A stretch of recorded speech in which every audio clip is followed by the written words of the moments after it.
ইসলামী শাসন ব্যবস্থা এই শব্দটা শুনলেই আমাদের মাথায় কি ছবি ভেসে ওঠে? হয়তো কঠোর আইন বা বিভিন্ন শাস্তির কথা। আজকের এই আলোচনায় আমরা এমন একটা দৃষ্টিভঙ্গি তুলে ধরব যা এই সব পরিচিত ধারণাকেই চ্যালেঞ্জ করে আর বলে যে আসল ভিত্তি আইন নয়, বরং ন্যায় বিচার। আচ্ছা, তাহলে চলুন একদম মূল প্রশ্নটা দিয়েই শুরু করা যাক। ইসলামী শাসনের আসল উদ্দেশ্যটা আসলে কি? শুধু কিছু কঠোর শাস্তি কার্যকর করা, নাকি এর পেছনে আরও গভীর কোনো নীতি লুকিয়ে আছে? তো এই পুরো ব্যাপারটা বুঝতে হলে আমাদেরকে আসলে দুটো একদম আলাদা কিন্তু খুব গুরুত্বপূর্ণ কনসেপ্টকে বুঝতে হবে। একদিকে আছে ধর্মীয় অনুশাসন, যেটাকে আমরা শরিয়া বলি, আর অন্যদিকে আছে সার্বজনীন ন্যায় বিচার, যার আরবি প্রতিশব্দ হলো কিসত। দেখুন, শরিয়ার বিধানগুলো যেমন ধরুন নামাজ, রোজা বা নির্দিষ্ট কিছু শাস্তি, এগুলো তো মূলত মুসলিম কমিউনিটির জন্য।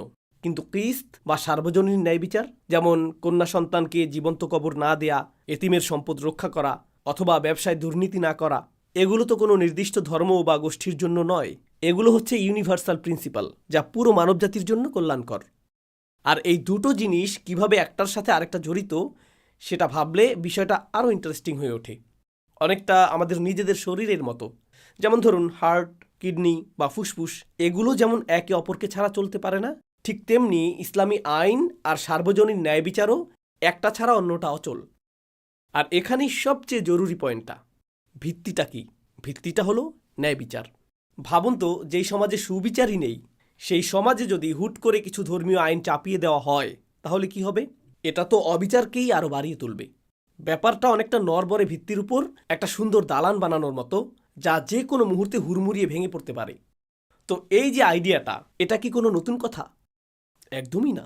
চলুন একটু ইতিহাসে ফিরে যাই আর দেখি ইসলামের একেবারে শুরুর দিনগুলোতে প্রায়োরিটির বিষয়টি ঠিক কেমন ছিল। আপনি যদি ওহী-নাজিলের ক্রমটা খেয়াল করেন, তাহলে এই পুরো ব্যাপারটা পানির মতো পরিষ্কার হয়ে যাবে। মক্কি জীবনের প্রথম ১৩ বছর যত আয়াত নাজিল হয়েছে, তার প্রায় সবগুলোর মূল ফোকাসই ছিল এই সার্বজনীন ন্যায় বিচার বা কিসত প্রতিষ্ঠা করা। এরপর যখন মদিনায় একটা ন্যায়ভিত্তিক সমাজ তৈরি হলো, ঠিক তখনই কিন্তু শরিয়ার নির্দিষ্ট বিধানগুলো চালু করা হয়। অর্থাৎ আগে ফাউন্ডেশন, তারপর তার উপর বিল্ডিং। এমনকি রাসূলুল্লাহ সাল্লাল্লাহু আলাইহি সাল্লামের সাহাবীদের চিন্তাভাবনাও ঠিক এটাই ছিল। তাদের মূল উদ্দেশ্য কিন্তু আইন বা শাস্তি প্রয়োগ করা ছিল না, বরং এমন এক ন্যায় বিচার প্রতিষ্ঠা করা ছিল যা প্রত্যেকটা মানুষের অধিকারকে নিশ্চিত করবে। তাদের সংগ্রামটা ছিল আসলে জুলুমের বিরুদ্ধে, মানুষের মৌলিক স্বাধীনতার পক্ষে। কিন্তু দুঃখের বিষয় হলো, ইতিহাসে একটা সময় এসে বড়সড় একটা পরিবর্তন ঘটে। প্রথম প্রজন্মের পর শাসন ব্যবস্থা ধীরে ধীরে তার মূল স্পিরিট থেকে সরে যেতে থাকে। সেখানে ধর্মীয় আচার অনুষ্ঠানগুলো হয়তো ঠিকই ছিল, কিন্তু যে সার্বজনীন ন্যায় বিচারের ওপর পুরো সিস্টেমটা দাঁড়িয়েছিল, সেটাই আস্তে আস্তে হারিয়ে যেতে শুরু করে। এই যে ঐতিহাসিক পরিবর্তন, এটা আমাদেরকে একটা খুব জরুরি প্রশ্নের সামনে এসে দাঁড় করায়। ইসলামী সরকার বলতে আমরা আসলে কি বুঝি? কোরআন কি এর কোনো নির্দিষ্ট কাঠামো বা মডেলের কথা বলেছে? একটা অদ্ভুত ব্যাপার খেয়াল করেছেন কি? কোরআন যখন বিয়ে, তালাক বা উত্তরাধিকারের মতো ব্যক্তিগত বিষয় নিয়ে কথা বলে, তখন একদম খুঁটিনাটি সব বলে দেয়। কিন্তু একটা রাষ্ট্র কিভাবে চলবে, সেখানে আইনসভা থাকবে নাকি নির্বাহী বিভাগ থাকবে, এই সব ব্যাপারে কোরআন একদম নীরব। প্রশ্ন হলো কেন? কারণটা হলো, কোরআন কোনো নির্দিষ্ট মডেলকে চাপিয়ে দিতে চায়নি, বরং ইতিহাসে বিভিন্ন ধরনের সফল নেতৃত্বের উদাহরণ তুলে ধরেছে। যেমন ধরুন, দাউদ আলাইহিসসালাম ছিলেন একজন সেনাপতি, যিনি পরে শাসক হন। সুলাইমান আলাইহিসসালাম ছিলেন একজন রাজা। আবার আবিসিনিয়ার রাজা নাজ্জাশী, যিনি মুসলিম ছিলেন না কিন্তু ন্যায়পরায়ণ ছিলেন, তার শাসনকেও কিন্তু স্বীকৃতি দেওয়া হয়েছে।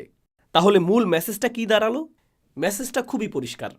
সিস্টেমটা কি রাজতন্ত্র, গণতন্ত্র নাকি অন্য কিছু, সেটা বড় কথা নয়। আসল কথা হলো, সেই সিস্টেমটা ন্যায় বিচার প্রতিষ্ঠা করতে পারছে কিনা। কোরআনের মূল ফোকাসটা তাই শাসন কাঠামোর উপর নয়, বরং শাসনের নৈতিকতার উপর। এই মূলনীতিটা মাথায় রেখেই চলুন আমরা আজকের যুগে আসি। কারণ আজকের যুগে ক্ষমতার খেলাটাই কিন্তু পুরোপুরি বদলে গেছে। এককালে ক্ষমতা ছিল খুব সহজ একটা জিনিস। ক্ষমতা মানেই ছিল একটা সিংহাসন, একজন রাজা বা খলিফা, তার হাতেই থাকত সমস্ত ক্ষমতা। তিনিই ছিলেন আইন, তিনিই ছিলেন বিচারক, আবার তিনিই ছিলেন সেনাপতি। কিন্তু আজকের দুনিয়ায় ক্ষমতা আর কোনো একটা সিংহাসনে বসে নেই। এটা এখন একটা অদৃশ্য নেটওয়ার্কের মতো পুরো সমাজে ছড়িয়ে ছিটিয়ে আছে। সরকার তো এই বিশাল নেটওয়ার্কের একটা অংশ মাত্র। এর বাইরে আছে বড় বড় tech company, global bank, media আর সোশ্যাল মিডিয়া এবং মাল্টিন্যাশনাল কর্পোরেশন। সত্যি বলতে এদের সবার সম্মিলিত প্রভাব প্রায়ই একটা দেশের সরকারের চেয়েও অনেক বেশি হয়ে যায়। তাহলে প্রশ্নটা হলো, ক্ষমতার এই জটিল নেটওয়ার্কের যুগে ন্যায় বিচার প্রতিষ্ঠা করার পথটা কি? যদি শুধু রাষ্ট্র ক্ষমতা দখল করাই একমাত্র সমাধান না হয়, তাহলে আমাদের করণীয়টা কি? উত্তরটি এখানে উলাইয়া নামে একটি কোরআনিক ধারণার কথা বলছে। এর সহজ মানে হলো কৌশলগত জোট বা স্ট্র্যাটেজিক অ্যালায়েন্স তৈরি করা, অর্থাৎ একে অপরকে ব্যবসা, প্রযুক্তি বা জ্ঞান দিয়ে সাহায্য করার মাধ্যমে একটা সম্মিলিত শক্তি তৈরি করা। আর এই কাজটা করার জন্য একটা নির্দিষ্ট অর্ডারের কথা বলা হয়েছে। চাইলেই কিন্তু ৩ নম্বর ধাপ থেকে শুরু করা যাবে না। প্রথম ধাপ হলো ইবাদতের মাধ্যমে নিজেকে আধ্যাত্মিকভাবে শক্তিশালী করা। দ্বিতীয় ধাপে সেই শক্তি নিয়ে সমাজে ভালো কাজ এবং ন্যায় বিচার প্রতিষ্ঠার চেষ্টা করা।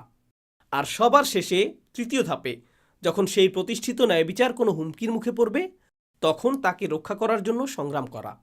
তার মানে আসল পরিবর্তনটা যদি আনতে হয়, তাহলে আমাদের ফোকাসটা শুধুমাত্র রাজনীতির ময়দানে রাখলে চলবে না, বরং ক্ষমতার নেটওয়ার্কের প্রত্যেকটা ক্ষেত্রে, সেটা প্রযুক্তি হোক, শিক্ষা হোক, ব্যবসা বা মিডিয়া, নিজেদেরকে শক্তিশালী করতে হবে এবং প্রভাব তৈরি করতে হবে। তাহলে এই পুরো আলোচনার শেষে আমরা কোথায় এসে দাঁড়ালাম? মূল কথাটা হলো, আকাশ থেকে কোনো পারফেক্ট সিস্টেম আমাদের জন্য নেমে আসবে না। পরিবর্তনটা বাস্তবতার মধ্যেই নিজেদের সামর্থ্যকে ব্যবহার করেই করতে হবে। আর এখানেই কোরআনের সেই বিখ্যাত আয়াতটি আমাদের পথ দেখায়, ফাত্তাকুল্লাহ মাস্তাতাতুম।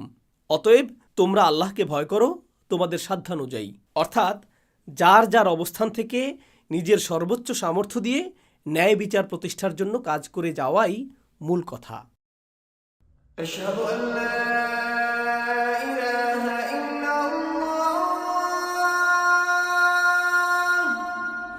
উস্তাদ নোমান আলী খানের কুরআনের যে গভীর বিশ্লেষণগুলো আপনার আত্মাকে স্পর্শ করে, সেগুলো যদি এখন আপনার সংগ্রহে থাকতো, তবে কেমন হতো?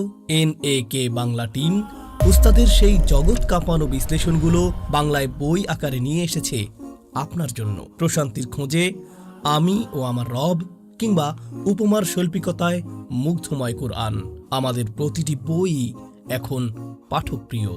আলহামদুলিল্লাহ। আপনার কপিটি সংগ্রহ করতে ও প্রকাশিতব্য বইগুলোর আপডেট পেতে ভিডিওর ডেসক্রিপশন চেক করুন অথবা যোগাযোগ করুন বুকিশ পাবলিশারে।